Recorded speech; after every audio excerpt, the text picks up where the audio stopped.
Actually I lost my child 2 years ago। मैं उस pen से डील कर रही हूँ, लेकिन जो गिल्ट है ना मेरे अंदर, मैं कुछ नहीं कर पाई बच्चे को, वो गिल्ट नहीं जा रही है। ये हमेशा लगेगा कि अभी और कुछ हो सकता था, उसकी कोई सीमा नहीं है। हमेशा पेन से ज्यादा गिल्ट होता है। गिल्ट होता है, वो गिल्ट रहेगी और उसको रहने दीजिए कि अपना दुख अगर कम करना है तो दूसरों का दुख कम करो। बस एक दुख होता था कि नहीं करना मुझे, पर मुझे ये नहीं पता था कि मैं उसको मना भी कर सकती हूँ। किसी चीज को मत मानिए। कोई चीज आती है सामने, अजीब लगती है तो सवाल जरूर करो। मैं कहती हूँ उनसे कि मुझे आज़ादी चाहिए। वो हंसकर कहते हैं कि अरे मगर ये फैसला मैं अब तुझ पर ही छोड़ता हूँ। सही चुनना या न चुनना ये तुम पर ही तो निर्भर है। तुम चाहो तो चुन लो बेड़ियाँ इस संसार की, अगर चाहो तो चुन लो श्रेय को बस तुम शान से।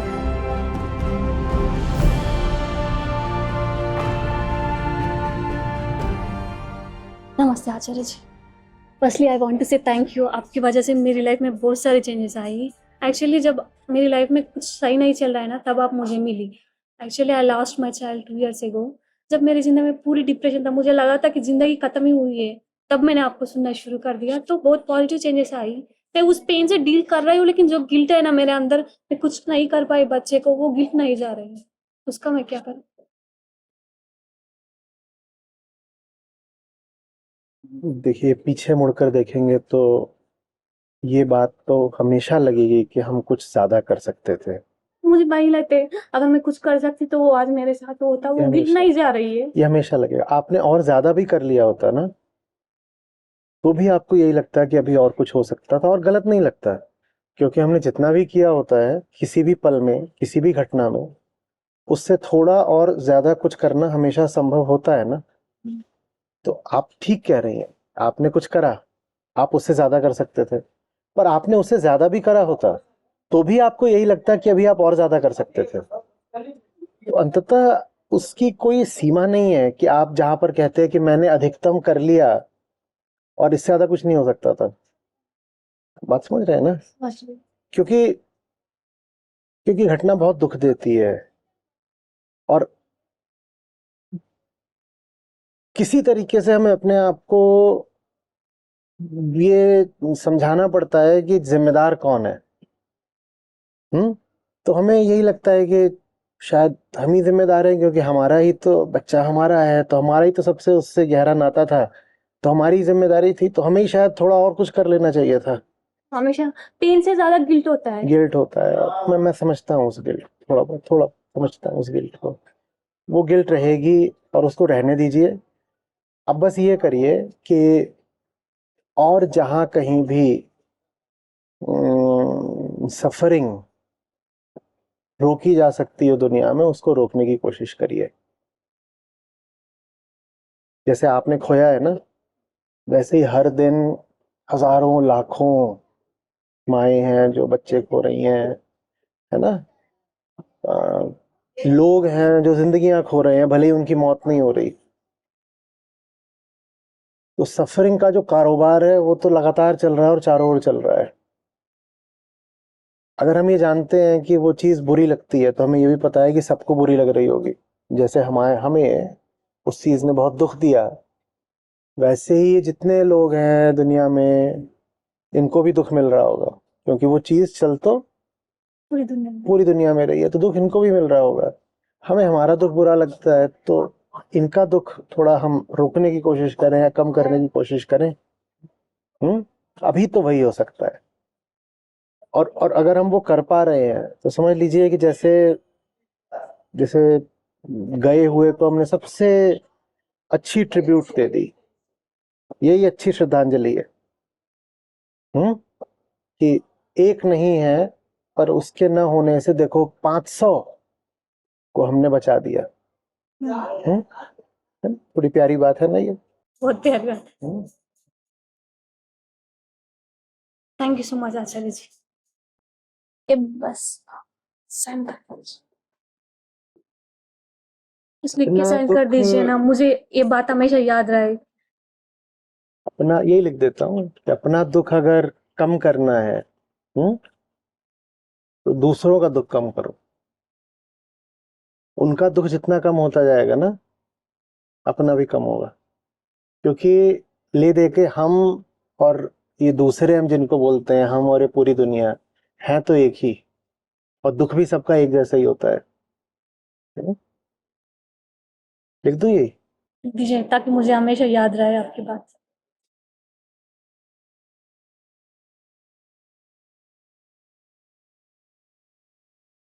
थैंक यू आचार्य जी।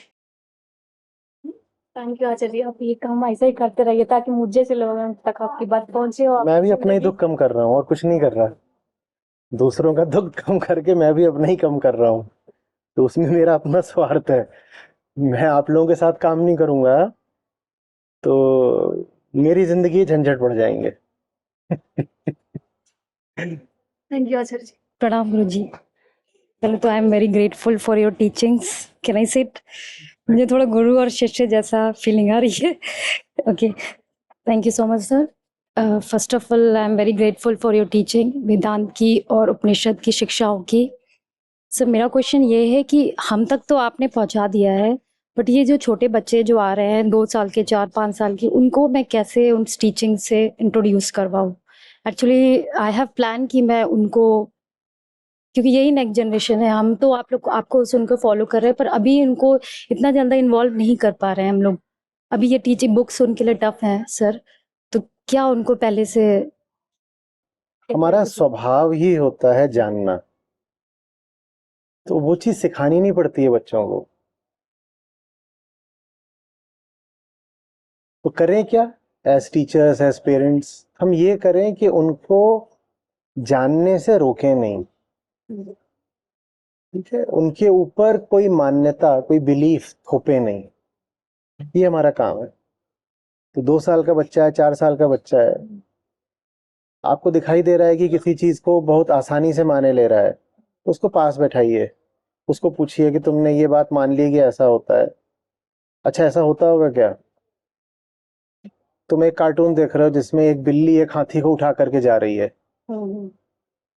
अच्छा ऐसा होगा क्या? फिर उससे बात करते हैं, अच्छा बताओ बिल्ली कितनी बड़ी होती है? घर में बिल्ली आपने देखी है, बिल्ली इतनी। अच्छा, हमने उस दिन वहां हाथी देखा था, हाथी कितना बड़ा होता है? इतना बड़ा। तो कैट क्या एलिफेंट को उठा सकती है? नहीं उठा सकती। तो फिर ये जो बना हुआ है ये वीडियो, ये तो गड़बड़ हो गया, क्योंकि वो भी उसको कंडीशन कर रहा है ना वीडियो, वो भी उसमें एक बिलीफ भर रहा है, एक इमेजिनेशन भर रहा है कि there can be a cat so big it lifts an elephant, है ना? तो उसको चैलेंज करना जरूरी है कि आप तथ्यों में रहिए, किसी चीज को मत मानिए। कोई चीज आती है सामने, अजीब लगती है, तो सवाल जरूर करो। सवाल करना गुनाह नहीं है, बल्कि सवाल करने पर तो आपको शाबाशी मिलेगी, है ना? ये इतना पर्याप्त है। आप बस उसकी जो चेतना है उसे क्लटर ना करें। बाकी जैसा कहा, जानना स्वभाव है, हमारा नेचर है, ठीक है? उस नेचर को हम बहुत सारे अपने अपने पूर्वाग्रहों, हमारे जो बायस हैं और हमारी जो बिलीफ्स हैं, हम उसको दबा देते हैं उसके नीचे। तो बच्चा फिर एक बिलीवर बन जाता है, नोअर नहीं रह जाता, वो क्या बन जाता है? Believer. And believing becomes a way of life. किसी ने बोल दिया कि अब तुमको ये सब्जेक्ट पढ़ना चाहिए, वो पढ़ना शुरू कर देगा। कोई बोल देगा अरे अब तुम 6th में आ गए हो, तुम्हें फलाना स्पोर्ट उठाना चाहिए, वो उठा लेगा। कोई बोलेगा अरे आजकल इस तरह की शर्ट ट्रेंड में है, तुम्हें पहननी चाहिए, वो पहनना शुरू कर देगा। कोई कहेगा अरे अब तुम 20 साल के हो गए हो, तुम्हें फलाने कोर्स में एडमिशन ले लेना चाहिए, वो ले लेगा। ये तो लाइफलेस हो गया ना सब, आपके भीतर कुछ बचा ही नहीं इंडिपेंडेंट। तो believing can over time become your very centre, your way of life. वो नहीं होने देना है, और ज्यादातर लोगों के साथ ये होता है, यही हो रहा है। आपने उनको बोल दिया अंकल जी को नमस्ते करो, वो नमस्ते करना शुरू कर देता है बिना पूछे कि नमस्ते माने क्या और क्यों करूं नमस्ते, और सबको क्यों करूं, और ये अंकल जी कौन है, इनको नमस्ते क्यों करूं? हमने उसको ही बताया नहीं नमस्ते माने क्या होता है, बस डरा दिया। अब जब बिलीफ चलती रहे, इसके लिए डरना बहुत जरूरी होता है ना, नहीं तो डर नहीं होगा तो फिर वो पूछेगा, तो डर का माहौल नहीं रहेगा। डराएंगे नहीं, धमकाएंगे नहीं, खड़ा होके देख रहा है, उसको नहीं समझ में आ रहा तो डांटेंगे नहीं। न समझना एक अच्छी स्टेट होती है, पर बिना समझे कह देना कि मैं समझ गया, कुछ मान लिया उल्टा पुल्टा, वो गड़बड़ स्टेट होती है। सर आपको सुनने के बाद लगा कि हमें बहुत देर बाद वेदांत और उपनिषद के बारे में सच्चा नॉलेज मिला। पहले मिल गया होता so life would be something different. So what I think कि जो अभी नेक्स्ट जनरेशन आ रही है उसको अभी से ही इंट्रोड्यूस कर दूं जितना भी उपनिषद और वेदांत का एसेंस है। जितनी जल्दी कर सकते हो कर दीजिए, नहीं तो सर क्या आप कोई कोर्स ऐसा डिजाइन कर मतलब होगा फ्यूचर में so that it can target to the kids? Past में था, फ्यूचर का तो पता नहीं, पास्ट में था। जस्ट कि आई वाज थिंकिंग कि नेक्स्ट जनरेशन। हाँ पास्ट में था, अभी भी है हमारे पास। मैं तो पता था सबसे पहले बच्चों पे ही काम करना चाहिए। समस्या ये होती है बच्चा डिपेंडेंट होता है, आप बच्चे को कुछ सिखा रहे हैं, उसकी माँ उसके बाप उसको उठा ले जाते हैं। बच्चे तक आप डायरेक्टली नहीं पहुंच सकते क्योंकि उसकी कोई सॉवरेन विल होती नहीं है, तो उस तक उसके स्कूल के माध्यम से पहुंचो या पेरेंट्स के माध्यम से पहुंचो, और बचाना उसे उसके टीचर्स और पेरेंट्स से ही है। आप उसको जिससे बचाना चाहते हो उसी के माध्यम से पहुंचोगे तो वो लोग आपको पहुंचने देंगे क्या?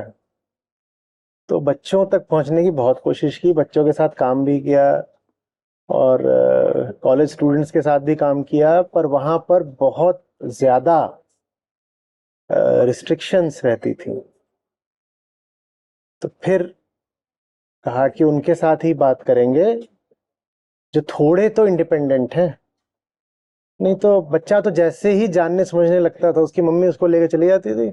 मम्मी कहती थी ये तो अब सवाल पूछने लग गया है, ये अब सवाल पूछने लग गया, आप नहीं भेजेंगे आपके पास इसको। सर मैं अभी कानपुर लखनऊ से हूँ, आपके प्लेस से चेन्नई वहाँ के सेटल हो गए हो। आपको यहाँ पे देखकर बहुत खुशी है। Very thankful sir your precious sign.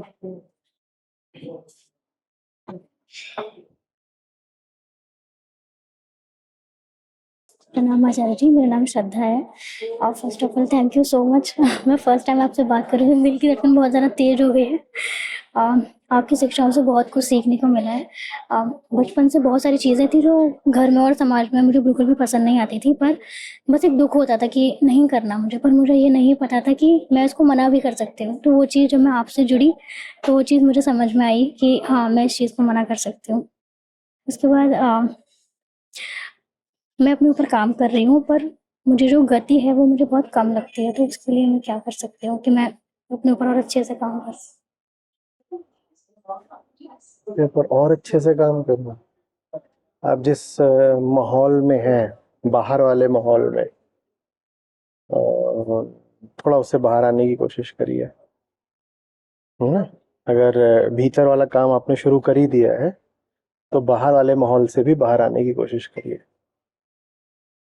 मदद मिलेगी इससे। मैंने कुछ लिखा था, मैं आपको जब भी अपने अंदर देखा है बस घने काले अंधकार को ही देखा है, दुख देखा है, तड़प देखी है, न जाने कहाँ को भागती हुई जिंदगी को देखा है, मेरे अंतर मन की उमड़ती गहराइयों में खुद को हर बार डूबते देखा है। मेरे इस तड़प को जब मेरे पैर से देखा न गया तो फिर उनको करुणावश मेरा हाथ थामते देखा है। और मैं भी कुछ कम नहीं हूँ, अपने अहम में चूर लहूलुहान हूँ, फिर भी मेरे श्रेय पर मैंने खुद को पलटवार करते देखा है। बार बार वो मेरा हाथ थामने की चेष्टा करते हैं और हर बार मैंने खुद को उन्हें उल्टा घाव देते देखा है। उनकी करुणा की क्या बात करूं, मेरी इतनी गुस्ताखियों के बावजूद भी मैंने उनको हमेशा मेरे साथ कदम से कदम मिलाकर चलते देखा है। मैं कहती हूँ उनसे कि मुझे आज़ादी चाहिए। वो हंसकर कहते हैं कि अरे पगली, कभी पूछा है तूने कि आज़ादी होती क्या है? तू ही वो है जो उठती है, तू ही है वो जो गिरती है, बिना समझे बिना जाने बस बहे जाती है। जो तू देखेगी रुक कर तो समझ पाएगी एक दिन, वो रहता है तेरे भीतर की अनंत गहराइयों में। मगर ये फैसला मैं अब तुझ पर ही छोड़ता हूँ, सही चुनना या न चुनना ये तुम पर ही तो निर्भर है। तुम चाहो तो चुन लो बेड़ियां इस संसार की, गर चाहो तो चुन लो श्रेय को बस तुम शान से। बढ़िया, लिखती रहिए, अपने ही लिखे को बार बार देखा भी करिए, ठीक है।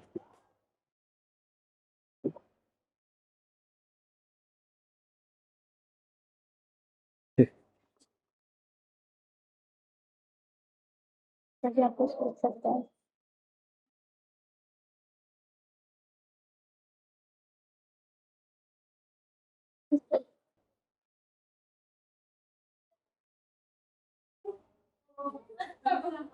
लिख दो इस पर भी।